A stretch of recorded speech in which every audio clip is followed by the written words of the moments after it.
श्री स्वामी समर्थ. जय जय स्वामी समर्थ. आजचा माझा family trip सोबतचा दुसरा ब्लॉग असणार आहे. ह्या धावपळीच्या दगमगीच्या जगात आपल्यासाठी थोडासा वेळ असावा. महाराज सुद्धा म्हणतात कधी स्वतःसाठी जगून बघ. तर तशा प्रकारे आपण आपल्यासाठी सुद्धा वेळ काढावा आणि आपला एक दिवस परमेश्वर भेटीगाठीसाठी सुद्धा असलाच पाहिजे, परंतु त्या व्यतिरिक्त आपल्या मनाला आनंद मिळेल असाही असला पाहिजे. देवदर्शन बरोबर आम्ही थोडंसं बाहेरच फिरायला पण गेलो होतो. सोनार सिद्धनाथ आमचा बीड जिल्ह्यामध्ये आमचं कुलदैवत आहे. तिकडे जाताना बघा आम्ही एका हॉटेलमध्ये थांबलो होतो. मला त्या हॉटेलचं नाव नाही आठवत, परंतु खूप सुंदर ते हॉटेल होतं. खूप सुंदर मोमेंट आहे. माझ्या जाऊबाई आणि माझा लहान मुलगा, ची फॅमिली पूर्ण बघा कशी बसल्या आणि आम्ही जेवणाची वाट बघत होतो. थोडासा ब्लॉग केला आणि थोडीशी एन्जॉय पण केला. आणि मग आम्ही काजू करी, मक्खन, रोटी असे मागवले आणि जेवलो. जेवून नंतर आम्ही मग परत प्रवासाला निघालो. साधारण वाटते रात्रीचे 10च टायमिंग होतं. मग आम्ही सोनार सिद्धनाथला गेलो. अशा प्रकारचे आमचे कुलदैवत आहे बघा सोनार सिद्धनाथ. खूप गर्दी असते. मंदिर असं फार मोठं नाही पण छोटे आहे, पण खूप महत्त्व आहे. सोनार सिद्धनाथ कालभैरवनाथ म्हणजे माहीतच असेल आपल्याला. स्वामी मार्गात कालभैरवनाथाची सेवा किती महत्त्वदायक असते, किती प्राधान्य असते. तर हे आमचे सिद्धनाथ कालभैरवनाथ सोनारचे दर्शनाला बारी लागलेल्या दर्शन घेत बारीला उभं राहत थोडंसं म्हटलं सेल्फी काढावी, जेणेकरून तुमच्याबरोबर थोडंसं शेअर करता येईल, थोडंसं बोलता येईल. म्हणून जसा मला वेळ मिळेल तसं मी सेल्फी काढली. कारण मंदिरात आवारात मोबाईल शूट करणं शक्य नसते फार. जेवढं करता येईल हळूहळू चोरून असं केलं गेलं आहे. कारण तिथं प्रत्येक ठिकाणावर असं लिहिलेलं आहे की मोबाईल सेल्फी किंवा मोबाईल व्हिडिओ काढत असेल तर मोबाईल जप्त केला जाईल.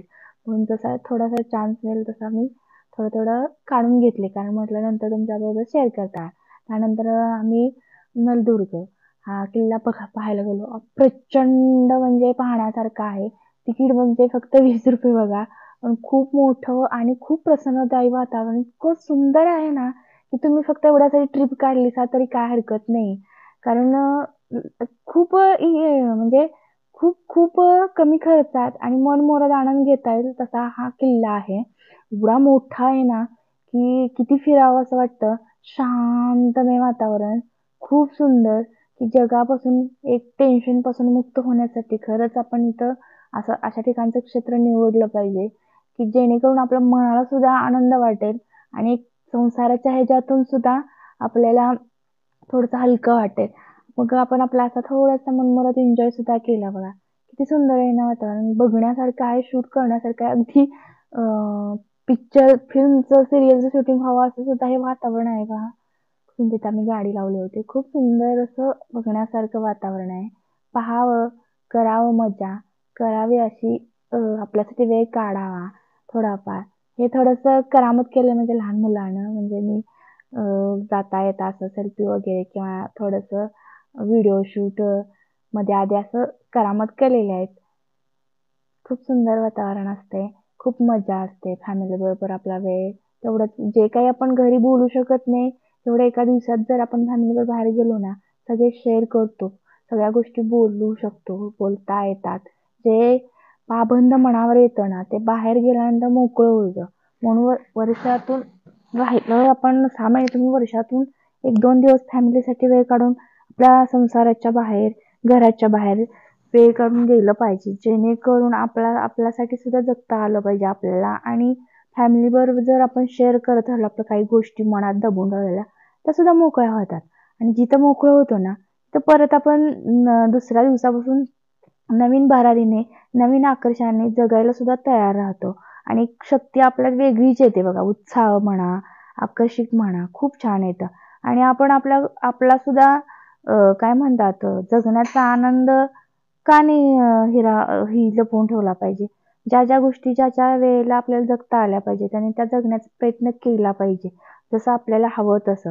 का ह्या गोष्टीसाठी पैसा नाही लागत. फक्त आपला मनातून आलं पाहिजे की आपण अशा गोष्टी आपल्याला आध्यात्मिक व्यतिरिक्त जगताही आलं पाहिजे. ह्या गोष्टीत काही कुठं गैर नाहीये की आपण बाहेर फिरायला गेलो म्हणजे आपण सेल्फी काढणं किंवा काही गोष्टी आपल्या मनात एक साठवून ठेवणं, मोबाईलमध्ये बारीक सारीक आठवणी साठवून ठेवणं गैर नाही. या अविस्मरणीय गोष्टी असतात काही, की आपण एक आनंद आपल्या फॅमिली एकत्रित सामावून घेतो. तो जगाच्या सगळ्या आनंदाच्या पलीकडेच असतोय. अनुभव घ्या. आयुष्यात जर तत्वांशी प्रामाणिक राहिलं ना, कुठल्याच निर्णयाचा पश्चाताप होत नाही.